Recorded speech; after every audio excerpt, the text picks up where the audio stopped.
So my question today, since we're talking about the budget and taxpayer dollars, why should taxpayer dollars go to this case for the appeal? Because it's wrong to mutilate minors. It is wrong. It is wrong to perform a sex change on a 16-year-old.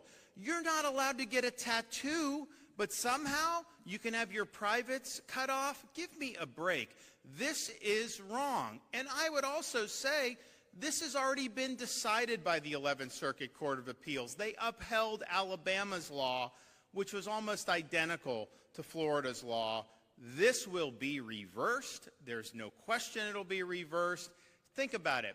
When the Founding Fathers were creating the Constitution and when the first Congress passed the Bill of Rights, or even when they passed the Reconstruction Amendments in the 1860s, do you think a single person involved in that thought that there was a constitutional right to do this genital mutilation? It's ridiculous. Of course a state can protect children against this, and we had very powerful testimony how this is irreversible.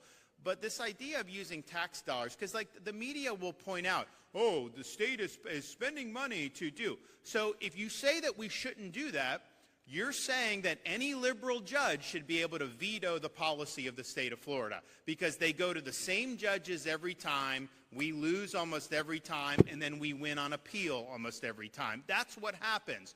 So if you're not willing to defend Florida's duly enacted statutes against liberal jurisprudence, then you're basically saying the people of Florida shouldn't govern themselves and that we should just turn over our destiny to some trial judge somewhere. That I refuse to do. We are going to stand up for duly enacted statutes. We're going to stand up for protecting the innocence of these kids. But I would say it goes beyond that. Because what this is doing, when they're doing a sex change on a teenager, there's a lot of people that want to make money off that. Consequences be damned. They're lining their pockets and they could care less about what's going to happen to that teenager when they become 25, which many regret and have big time problems as a result of that. But it's also just a fact of, you use the term gender-affirming care, which is what media uses and what the left uses. You're not affirming that. You're trying to change their basic biology, which you cannot do. Okay? You cannot do that. How you're born is what you are.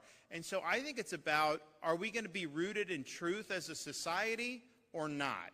And if we're rooted in truth, then you would say, of course you can't do these surgeries because it's not going to take and transform somebody that's a male into a female.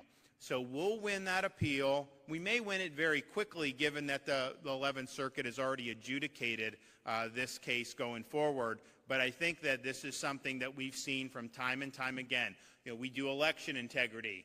A judge will strike it down in Tallahassee. Then we go to the appeal. We win the appeal. Here on the sex change for minors, it's already been decided on appeal, so we'll definitely win that case on appeal. So these are things that I think we're just used to, but absolutely we are going to defend the people of Florida. I am not going to turn over the destiny of this state to liberal judges.